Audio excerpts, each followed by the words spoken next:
Well, my story is...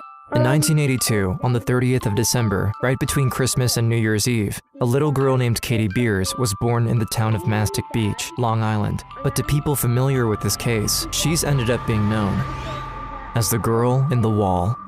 Tell me something. She threw me on the bed. I just want my daughter back. Please bring her back. And then I was screaming my brains out. I heard her say a man was coming after her with a knife, and she said, oh my God, here he comes. He started kissing me. Our biggest concern is that we find this child, well and safe. My hand hit a nail. The last time I seen her was when she was walking towards the machine. I started getting scared. Then he locks me in that little cubby hole. Kidnapped, assaulted, trapped, and chained up, 9-year-old Katie Beers was abandoned by her mom, then used as a slave by her godmother and her sexually deviant husband, before eventually getting kidnapped and trapped in an underground dungeon. For over 3 weeks, the Long Island police dug deep into this menagerie of characters, each more suspicious than the next, in hopes of getting their hands on the captive 9-year-old. She's behind the wall. If she's behind the wall, she's not alive. But to their surprise, she was already at it. She knew how to save herself. She tried every strategy she could to make him change his mind and ultimately prevailed. This little girl at 10 years old changed a kidnapper's mind. In the small hamlet of Bay Shore, Long Island, busy little girl Katie is living a Cinderella-like existence. Since her mother abandoned her, she has been enslaved by her godmother, Linda, and her husband, Sal. I was their servant, whether it was to do the laundry, to clean the bathrooms, to cook dinner. That was my purpose to her growing up. I was pretty much her slave. But her service to Linda was the least of her concern, since the real monster in that house was none other than her own uncle. From the time that I was 2 years old, I was sexually abused by my godmother's husband. When she was 7 years old, Katie had enough, and she tried to tell her godmother the truth about her husband, but her reaction only made it worse. She told me that I was a liar and to get out of her face. Katie wasn't allowed to attend school and grew up completely isolated. The only friend she had was John Esposito, the typical family friend. But to her, their relationship was special. I really didn't have any friends my own age. I think in my childhood, the thing that probably made me the happiest was when I got to spend time with John. I would say I loved him. He was always a confidant, somebody that I would trust. Amid all of the abuse she already had to go through, Katie's life was about to take a turn for the worse. 2 days before my 10th birthday, I was abducted. On that day, Katie was left with John, and together they went to Spaceplex, her favorite place in all of Long Island. At Spaceplex, you can ride motorcycles, shoot baskets, or even ride a dinosaur. For my 10th birthday, it was going to be just Big John and I. John was nicknamed Big John by the local kids because he was a well-known member of the Big Brother Big Sister program. Whenever we would go to Spaceplex, I was happy. There was never really a care. There were kids running all over the place. But her birthday would soon turn sour, as the worst thing that could ever happen to a child came to be. It was a man kidnapped me and he had a knife.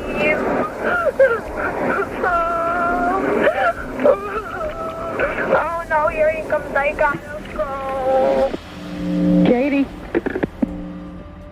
That voice, calling out Katie's name, is Linda, her godmother. But while she was contacting the police, they were already on the scene with Big John at Spaceplex. They evacuated the site and searched for the rest of the day, but all of these efforts were in vain. He picked me up and carried me into the closet where I realized he was opening up a door to expose a tunnel. Whoever got their hands on her was an extremely apt individual. That tunnel was set up behind the walls of his house and carefully crafted by an expert. Katie was forced to crawl until she reached a trap door. And then he exposes this hole and he opens up this door into this room. The only word that I have to describe this room was a dungeon, a place that I couldn't escape. Inside, Katie saw a dirty mattress in a makeshift, soundproof casket surrounded by chains. My captor looked at me and said, "This is your home now." I heard her say a man was coming after her with a knife, and she said, oh my God, here he comes. So by the time I picked up the phone to talk to her, I got nothing. This is all of what the godmother Linda had to say about the ominous call she received on the day of the abduction. This was enough to concern Dominic Verone, the head of the Long Island Police Kidnapping Division. By the time she gets to the machine, Katie had already hung up. That disturbed me because there's been a lot of times when these abductions are not really abductions. They're made to look like abductions. And statistically, he was right. You saw this young girl around? As over 95% of kidnappings are actually perpetrated by close family members. But this wasn't the only unusual thing about that call. It just struck me as not believable. And I immediately was disturbed by the fact that a 9-year-old child would use the word kidnap. Also, how does a 9-year-old child get away from an abductor and able to use the telephone? But he had to put his suspicions on the side for now. The priority was Katie, as every minute counted in that kind of case. They needed to find her, and fast. As much as I was concerned about some of the problems with the call, you did hear a girl in distress. This girl was in danger. There was absolutely no trace of Katie at Spaceplex, almost as if she was never there. The only clue they had was the recording of Katie's distressed call to Linda, so Verone decided to bring out the big guns. We sent the audio tape of that telephone call, as well as the device that it was recorded on, to the FBI. While he was waiting for the FBI, Verone continued his investigation. Naturally, he started by looking into the most likely suspects. The main players were Marilyn Beers, the natural mother, a dysfunctional, incompetent mother, Linda Engelary, the godmother. My main concern is to let people know how much I cared for her. She was used by the godmother to run all kinds of errands. Sal Engelary had been charged with sexual abuse on Katie Beers. The little girl don't want to live in Mastic Beach with her mother. But there was also a fourth suspect, outside of the family, the last man to see her before the abduction. John Esposito, not a relative, but a family friend. He said something dirty happened. The FBI eventually shared what they found with him. It seemed that Katie's call was made from a phone booth in front of Spaceplex, which is weird since they still had found no trace of her inside of the recreation center, and she apparently tried to call Linda 19 times before she decided to leave a message on her answering machine. But all of these clues were nothing compared to the result of the audio analysis the FBI carried out on the call. I never forget the call I got from the scientist at the FBI lab who gave me the next bit of breaking news. It wasn't actually Katie who broke free and made that call. It was a recording. It was someone who tape recorded Katie and wanted us to believe, or it to seem, that the call came from that telephone booth next to Spaceplex. The detective was starting to put the pieces together, and it became evident that the culprit fooled them all. The kidnapping of Katie has been used as a front to something far more sinister. The phone call was a scripted plot by an individual to make us think that Katie Beers was abducted. Back at the dungeon, Katie knew what was going to happen and decided to fight as hard as she could. She noticed the door of the casket was loose and went at it.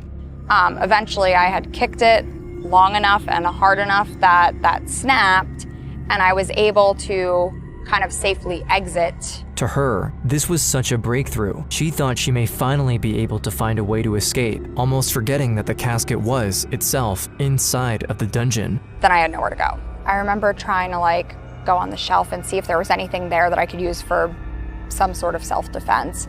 And there were a bunch of keys up there. So unknowingly, I grabbed one of those keys and hid it underneath the mattress. Before she had the chance to try to come up with a way to confront him, she heard him coming. It was too late now, as the footsteps started to get louder and louder. As soon as he came down, he saw the door open, and he then raped me for the first time. For the rest of her time in captivity, her abductor would assault her multiple times, every day, but out of respect for Katie, we won't be covering any of her subsequent assaults. I was able to have the TV on 24/7. It was on the news that I saw that the police had figured out where the call had come from. They knew that it was pre-recorded. This information led the police to put together a few theories regarding Katie's whereabouts. There were still questions we had. Meanwhile, Katie was able to hear each of her family members' testimonies by watching the news, starting with Marilyn, her biological mother. Just my daughter back. When I saw Marilyn on the news, I think I cried a lot because I could see in her eyes that she had missed me and that she wanted me to be found. That gave me some relief and some hope. Her mother was convinced that Linda and Sal were behind the kidnapping because they lost her custody after she filed charges against Sal for Katie's sexual abuse. Our biggest concern is that we find this child, well and safe. When Sal, my godmother's husband, was on the news saying that he wanted me to be found, I was angry. If anyone had motive for her to be abducted or murdered, it was he who faced serious criminal charges for sexual abuse. But Verone wasn't so quick to jump to conclusions, as he also had good reasons to believe that not only Marilyn could be the culprit, but that she may also have tried to frame someone else for her alleged crime. Her mother, Marilyn Beers, and little John, Katie's brother, became aware of what was going on with Katie, and there was ample motive that they may set up an abduction just to get her away from a bad situation. They'd be able to walk her out, have Katie make the phone call, tape record it, put it right there, and leave John Esposito holding the bags. After a while, the investigation into the family members wore down. Each and every one of them had solid alibis, and no clues were discovered at any of their residences, so the police started to look into the last man on the list, the most unlikely suspect. The investigators retraced John Esposito's footsteps, but it was 30 minutes to an hour that we couldn't fully explain and appreciate. We obtained a search warrant and did a full inspection of John Esposito's residence, but there was no evidence of a crime. The background check came in the next day and turned out to be extremely suspicious. Once they contacted the Big Brother Big Sisters Association, the program the suspect proudly claimed to be a member of, they learned the dark truth about Big John. John Esposito painted himself as a big brother. Detectives discovered that he tried to join that organization, and they did a background investigation on him. We learned that he had been involved in abduction of a 7-year-old child 15 years prior to Katie's disappearance, and they ruled him out as being a big brother. We were ramping up the pressure on him, following him wherever he went. This caught the attention of the media, who also started to scour around his house. Police searched Esposito's property, the main house and the converted garage out back where he actually lived. I knew that the #1 suspect was Esposito. I could see the news was camped out in front of his house. And if you haven't guessed yet, the kidnapper was, in fact, John Esposito, aka Big John. All along, the man Katie called her best friend was actually planning and scheming until the day he finally kidnapped her. Big John was probably the last person that I could have imagined having ever hurt me in such a way. Katie was relieved that the police finally got on the right track, but at this point, Verone doesn't have anything to incriminate Esposito. And even worse, he still had no idea what he did with Katie.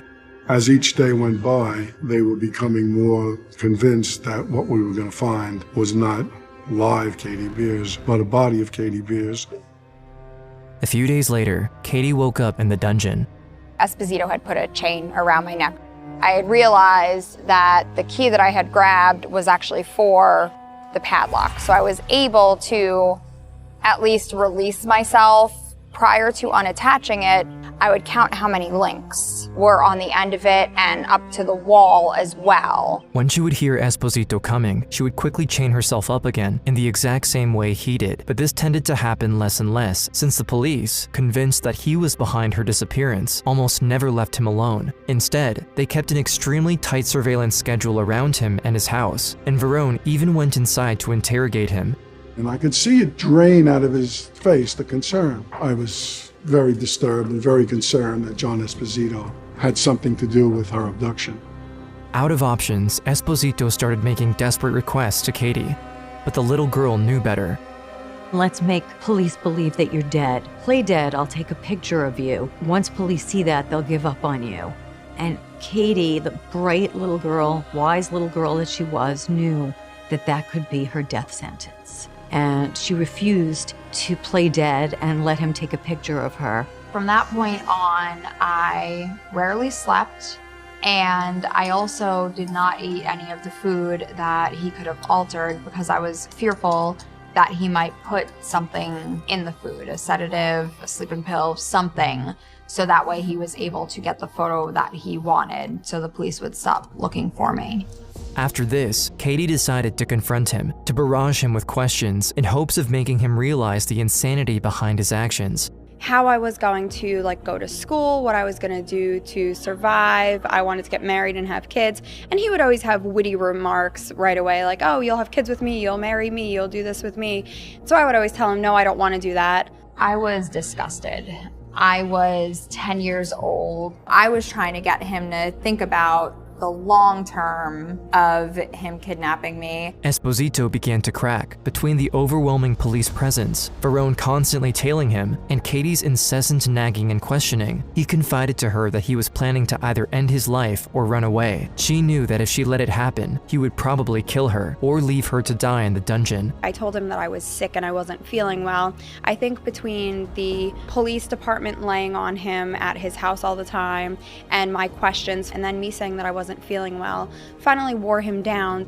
So all of this pressure is mounting. He finally speaks to his attorney. He says, I have something very important to tell you. And he tells him, I know where Katie is. And the attorney says, what do you mean? He says, she's behind the wall.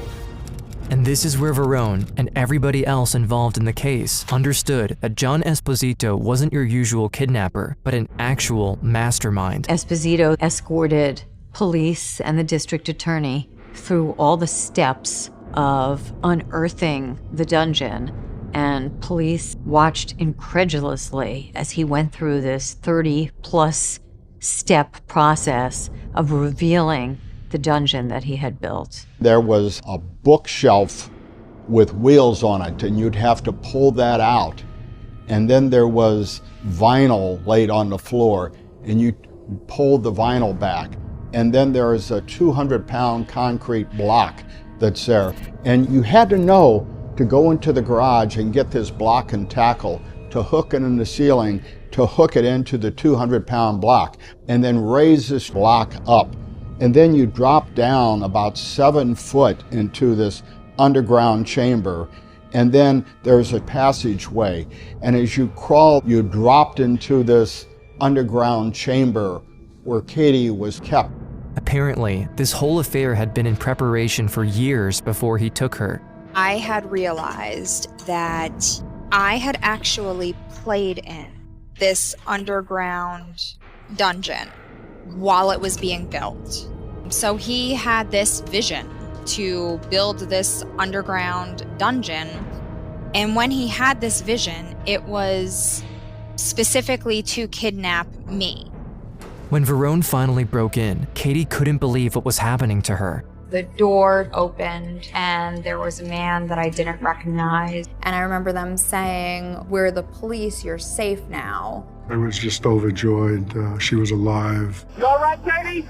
Verone was similarly surprised, but for a different reason. We were amazed. You see a 9-year-old look like she just come back from a trip to the movies. She's sitting in the sofa, bubbly, upbeat, and we just knew from that moment on that she was going to be a survivor. Now in the hands of the police, Katie finally revealed the truth about what happened. You were supposed to do the Spaceplex, but never did. John Esposito had confessed to everything.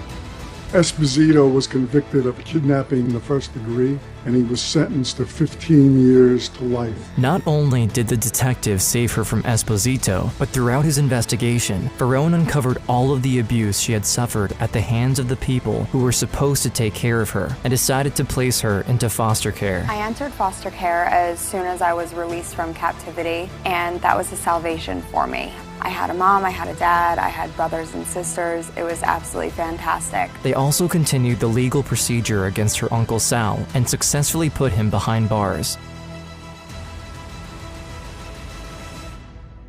To this day, Katie will always be grateful towards Verone, as he saved her in more ways than one. For 17 days, I was his life. He was one of the ones that just did not give up, and I'm grateful of the relationship that I have with him. I wrote a letter to Katie after the whole thing was over.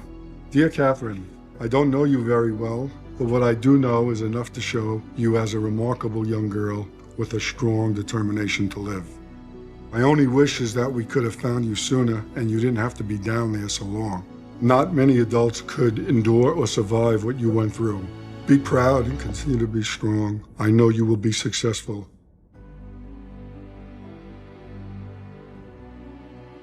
In the end, she was a true survivor, refusing to let her past bring her down. Instead, she achieved everything she ever hoped for. My life is exactly what I had always wanted. 2 parents who love me, and a husband and 2 kids, and a wonderful family. I'm tearing up. He tried to trap and use her, but she liberated herself. Today, she is a best-selling author and works with the National Center for Missing and Exploited Children. I think the best part of my story is knowing that you can recover and you can persevere, and your life is 100% what you make it to be. She wants every survivor of any kind of abuse to know that they are more than what happened to them. I was determined to not let my childhood traumas come into my adulthood. They've shaped me to who I am, but they don't define me.